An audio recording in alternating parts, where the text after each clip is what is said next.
Le Cameroun n'est plus que l'ombre de lui-même.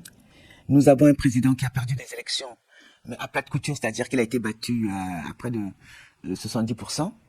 Et pour garder le pouvoir par la force, il est passé en force. Il a fait assassiner des dizaines et des dizaines d'enfants.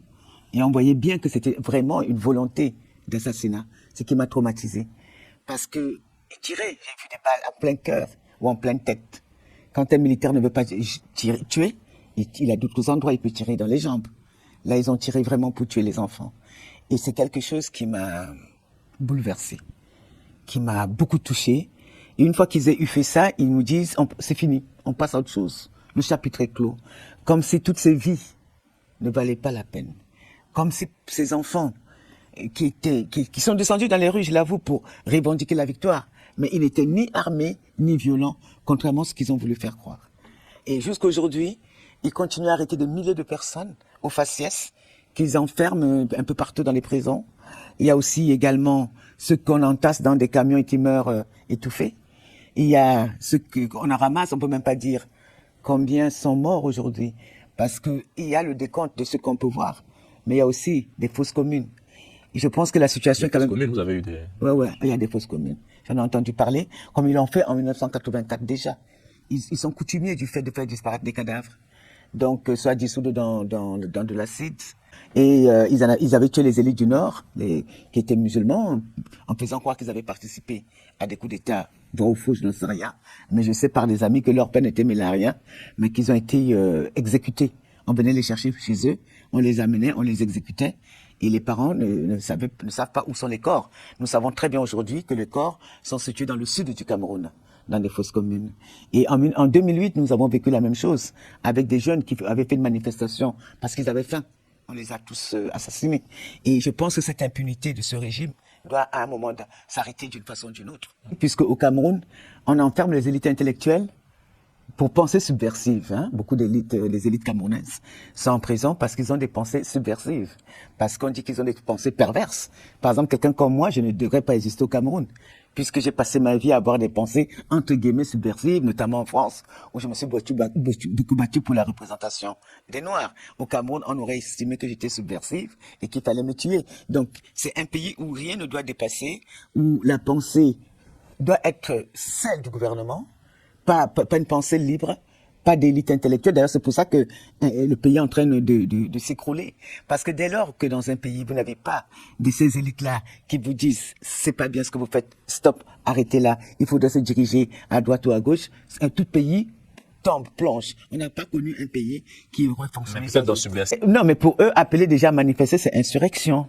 Pour eux, dire que le régime Biya est un régime criminel, c'est de l'insurrection. Vous comprenez? C'est pour ça que je vous ai demandé qu'est-ce que vous mettez derrière.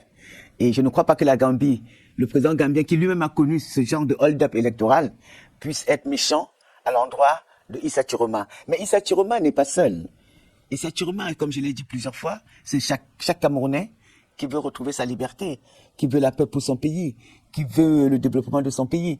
Qu'on l'arrête ou qu'on l'enferme, le combat continue. Aujourd'hui, on a Maître Alice Com qui l'incarne très bien, qui est son porte-voix, qui est sa porte-parole. Et donc, nous devons tous l'aider. Vous voyez même une différence entre les termes choisis par les États-Unis pour parler, par exemple, de la Côte d'Ivoire. Oui, on félicite Ouattara pour sa réélection. Au Cameroun, ça n'a pas été le cas. Il y a une différence très subtile sur le plan des mots choisis. Vous savez, les Américains connaissent le mot réélection. S'ils ne l'utilisent pas, c'est pour des raisons bien précises. C'est un coup d'État, c'est tout ce que vous voulez, mais ce n'est pas une élection. Ça ne veut pas dire que vous êtes le choix du peuple. Quand un homme est un choix du peuple, il n'a pas besoin de tuer ce peuple-là. L'Ambi a besoin de tuer les Camerounais pour soi-disant être président. Et les Camerounais, dans leur majorité, ne le considèrent pas comme leur président, sauf quand ils leur mettent des pistolets sur la tempe. Vous comprenez? Nous sommes loin d'une démocratie, nous sommes loin d'une reconnaissance de la volonté populaire. Et nous devons tous soutenir Alice Com parce que ce qu'elle fait est un travail formidable. Quand on vous dit que les villes mortes coûtent très très cher à l'État camerounais. Ça leur fait moins d'argent pour aller gaspiller en Suisse. D'accord? Parce que c'est de ça qu'il s'agit. Quand les peuples travaillent à la sueur de leur front, cet argent sert à les nourrir et acheter du champagne, du caviar en Suisse. Et nous demandons aux Camerounais de se serrer un peu la ceinture pour étouffer ces gens-là, pour qu'ils ne puissent plus utiliser leur argent pour aller gaspiller cet argent en Suisse. Donc aujourd'hui, le Cameroun est dans un état économique défaillant. Les organismes internationaux refusent de leur prêter de l'argent. On verra où ils prendront cet argent pour continuer à tuer la population avec. Oui. Je ne suis pas au centre de tout ce qui se prépare, mais je pense que les jours difficiles attendent ce pays tant qu'un billet restera là. Certains commentateurs disent c'est bon, on a déjà vu la même chose en 2018 avec Maurice Kamto. Ça n'avait rien à voir. Selon vous alors? Ah non. En C'est le discours qui vient 2018, actuellement hein, quand on regarde non, l'exil de M. Bakary. non. En 2018, vous n'avez pas une mobilisation populaire derrière un homme qui est sorti presque de nulle part. On le connaissait comme ministre de Biya, mais on a décidé, c'est-à-dire que ce n'est pas Chiroma qui s'est imposé au peuple camerounais, c'est le peuple camerounais qui l'a choisi pour être son instrument de libération. Ce n'est pas la même démarche. Et donc ce peuple, que Chiroma soit là ou que Chiroma ne soit pas là, ça ne change rien à l'histoire. C'est ce que ce régime n'a pas encore compris, c'est que Chiroma peut ne pas être là, on va même choisir un chat pour qu'il nous accompagne comme chef d'État. D'accord? Ils peuvent essayer de mettre Chiroma hors d'état de nuire. Notre détermination ne faiblit pas. Et pour que cela faiblisse, il faudrait que Biya tue tout le monde. Parce qu'on ne peut pas aller, en tant qu'opposant, boire du champagne avec des gens qui viennent de tuer des centaines de descendants des enfants dans la rue. Quand on le fait, ça veut dire qu'on n'a aucune moralité, on n'est pas humaniste et on n'est pas digne de diriger une nation. Mais ils disent que M. Chiroma Bakary aussi a bu du champagne avec M. Paul Biya à l'époque, finalement. Donc, Oui, mais sauf qu'il lui, il a arrêté de boire. ah, peut-être que c'est le moment aussi. Hein. Oui, mais si vous considérez une nation comme celle-ci, ça veut dire qu'on ne s'en sortirait jamais. Vous nous C'est plongez peut-être dans ça le problème du Cameroun alors, c'est peut-être ça le problème On du va Cameroun. s'en sortir parce que les femmes sont beaucoup plus courageuses que les hommes. Et je pense que les femmes, c'est pour ça que je vous invite, malgré la misogynie, parce que tout ça, c'est un pays assez malsain, un beau pays par ailleurs, hein, avec tout ce que le bon Dieu nous a donné pour être. La faute des hommes si le pays est dans cet état. Pardon. C'est la faute des hommes si le pays est dans cet état. Oui, je crois que c'est oui. Vous voyez, donc ils sont misogynes. Vous allez voir les attaques contre Madame Alice Combe qui ne dépasse pas le dessus de la ceinture, alors que c'est la première avocate camerounaise. C'est une femme de talent, c'est une femme de poigne, c'est une femme brillantissime. Ils oublient tout ça pour aller l'attaquer sur des choses abstraites et inexistantes et inutiles, dirais-je. Voyez, donc du coup, je pense qu'il faudrait lui apporter tout notre soutien pour qu'elle puisse réussir cette mission. Chiroma n'est pas là, mais Chiroma est là avec elle, à travers elle, et nous allons tous l'aider à faire aboutir cette mission. Vous savez, il y a des histoires dans le monde où ce sont les femmes qui ont réussi, et je pense que dans le cas d'espèce, les femmes camerounaises renverseront pour Le lui. discours de Calixte Beyala est un témoignage brut, presque viscéral, d'une opposante historique au régime de Paul Biya.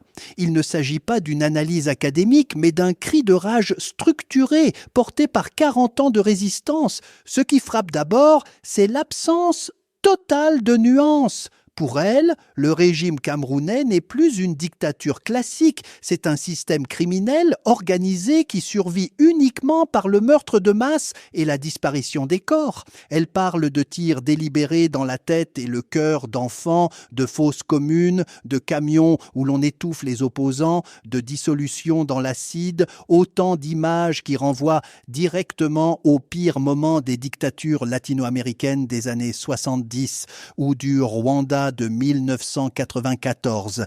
Elle établit ainsi une continuité historique terrifiante.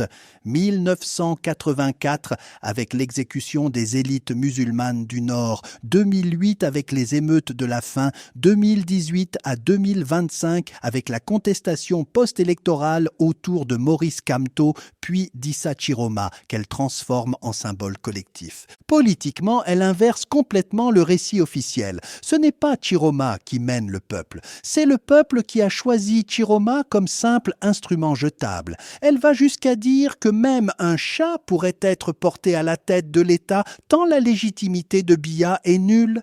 Cette rhétorique de la désignation par en bas est classique dans les phases pré-insurrectionnelles. On déshumanise le pouvoir en place et on collectivise la révolte pour la rendre inarrêtable. Sur le plan géopolitique, elle pointe deux éléments cruciaux. D'abord, la différence de traitement diplomatique entre la Côte d'Ivoire d'Alassane Ouattara, félicité pour sa réélection, et le Cameroun, où les États-Unis refusent le même terme. Ensuite, l'asphyxie financière progressive du régime, refus des prêts internationaux, ville morte qui prive l'État de recettes, fortune personnelle de Biya et de son clan bloqué ou menacé en Suisse.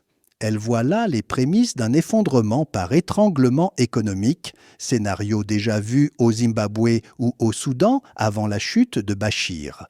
Le plus intéressant est sa lecture genrée de la crise.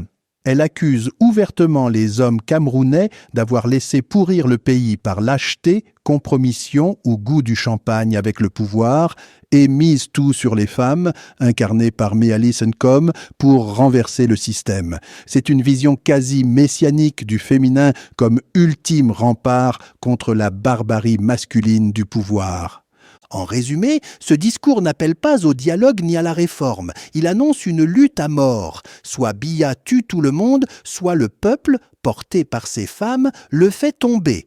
Nous sommes dans la rhétorique typique de la phase terminale d'une dictature africaine vieillie. Plus de compromis possibles, plus de cohabitation, seulement la rue, la désobéissance économique massive et, en sous-texte, la préparation psychologique à une confrontation violente. Ce n'est plus de l'opposition, c'est déjà de l'insurrection en gestation.